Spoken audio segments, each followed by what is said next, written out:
silakan Ibu. Di sini yang ingin kami tanyakan, yang pertama, apa penyebab minat belajar siswa itu rendah? Penyebab minat siswa rendah ya Bu ya. Nah ini kalau menurut saya sendiri itu disebabkan oleh beberapa faktor ya Bu ya. Yang pertama adalah guru dalam menerapkan pembelajaran di kelas itu selalu menerapkan pembelajaran yang konvensional. Artinya eh, masih menggunakan model pembelajaran yang lama, yang tradisional. Jadi guru hanya menjelaskan, kemudian murid mendengarkan. Nah, itu yang selalu terjadi di sekolah kita, Ibu.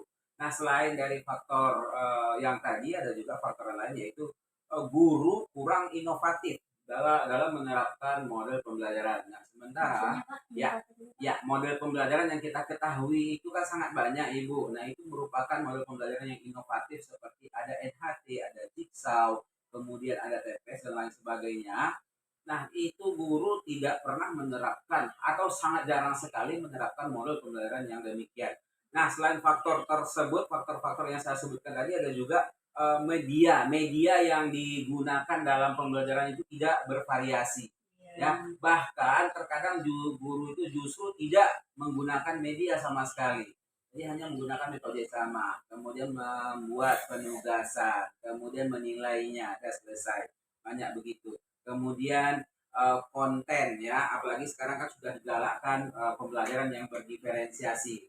Nah, pembelajaran yang berdiferensiasi itu kan ada tiga ya Ibu ya, ada diferensiasi konten, kemudian ada diferensiasi proses, kemudian ada diferensiasi produk. Nah, konten guru yang mengajar di kelas, konten hanya menggunakan satu konten. Nah, sementara kita dituntut untuk menggunakan beberapa konten untuk memenuhi kebutuhan peserta didik. Nah, kira-kira seperti itu. Jadi menurut Bapak pembelajaran seperti itu apakah juga berlaku di daerah pedesaan? Ya, kalau menurut saya Ibu itu berlaku di seluruh sekolah termasuk di daerah pedesaan seperti kita Ibu ya. Karena apapun kita sebagai guru harus paham dan harus mengetahui kebutuhan peserta didik tersebut. Apa yang belum dipenuhi oleh peserta didik, kitalah yang berkewajiban untuk memenuhi kebutuhan tersebut. Jadi di sini Pak, penyebab banyaknya guru itu baik dalam penguasaan materi ataupun Iya. model pembelajaran itu penyebabnya apa sebenarnya? Nah, penguasaan materi tadi Bu Iya, ya. baik materi ataupun model pembelajaran tadi. Ya, guru ini kita lihat ya Bu ya, kurang memahami IT, kemudian kurang memanfaatkan IT, apalagi sekarang kan teknologi sudah canggih. Kita lihat sumber pembelajaran itu sebenarnya banyak, gitu ya. Tempat belajar kita sebenarnya banyak. Nah, guru sekarang kurang kurang sebenarnya minat untuk menjadikan untuk berkembang itu saya rasa sangat minim sekali. Nah, apalagi pemerintah sekarang sudah menyediakan platform Merdeka Mengajar. Nah, dari kemarin 1 tahun 2 tahun yang lalu semenjak COVID kemarin kita sudah disuruh oleh pemerintah untuk belajar melalui konten dari platform Merdeka Mengajar. Nah, di situ banyak sekali ilmu yang kita dapat, Ibu. Salah satunya adalah di situ ada media pembelajaran, ada video yang bisa kita ambil contohnya karena se-Nusantara guru tersebut sudah banyak mengupload video dalam bentuk karya nyata dalam bentuk pembelajaran yang udah sukses menurut mereka. Nah, diunggah di situ, nah kita bisa melihat contohnya bagaimana pembelajaran yang inovatif dengan memanfaatkan teknologi. Apalagi sekarang sudah ada pembelajaran TIPEK namanya, itu kan dengan memanfaatkan teknologi ya Bu ya. Nah, saya rasa guru sekarang, apalagi di daerah kita ini kebanyakan kurang memahami hal yang demikian Ibu. Begini Pak, di daerah sekolah kami masih adanya siswa yang belum bisa membaca Ya. di kelas 5 itu. Kurang tahu membaca dan tidak tahu sama sekali. Di sekolah itu Di ya. sekolah kami. Bagaimana menurut Bapak? Apanya yang salah di sini? Ya, kalau menurut saya Ibu, sebelumnya kita harus mengetahui dulu ya Bu ya, gejala-gejala yang timbul itu dari lingkungan, kemudian dari keluarga. Nah, di sini keluarga dituntut untuk harus bekerja sama ya dalam menanggulangi masalah anak tersebut.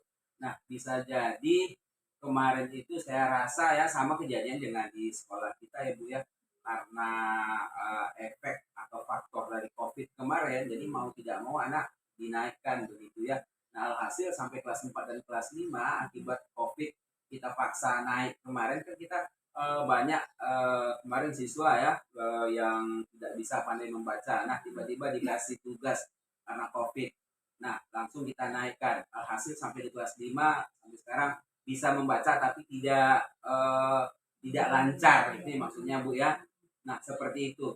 Nah, faktor salah satu faktor yang mendukung tersebut itu dari keluarga, kemudian dari sekolah kemarin itu harusnya juga sudah bisa menanggulangi masalah tersebut mungkin dengan melaksanakan privat mungkin Bu ya, setiap jam istirahat diajar secara perlahan-lahan anak tersebut, kemudian pada saat jam di luar sekolah kita suruh anak tersebut untuk les.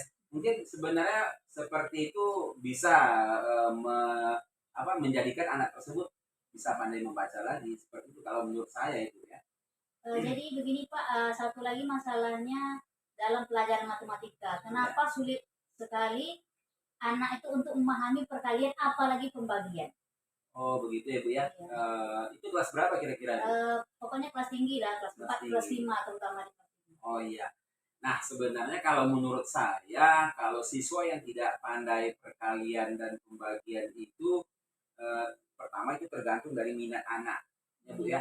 Nah, kebanyakan anak menganggap matematika ini sesuatu yang momok ya, sesuatu yang susah bagi mereka. Padahal jika guru tersebut menerapkan banyak model yang inovatif yang seperti saya sebutkan tadi, juga dengan banyak menampilkan media pembelajaran yang inovatif juga, anak tersebut nanti akan menambah semangat belajarnya seperti mungkin dengan perkalian mungkin ya Bu ya, perkalian tadi dengan melakukan nyanyian. Kalau seperti waktu kita di SD dulu kan ada nyanyian 1 x 1 1. Nah seperti itu ya, dengan menghafal dengan nyanyian seperti itu mungkin anak-anak bisa lebih menangkap ke otaknya Bu ya dengan perkalian seperti itu. Saya seperti itu. Cukup sekian Pak, terima kasih atas Oh iya, iya. Assalamualaikum Sama Bu. warahmatullahi wabarakatuh. Waalaikumsalam warahmatullahi wabarakatuh.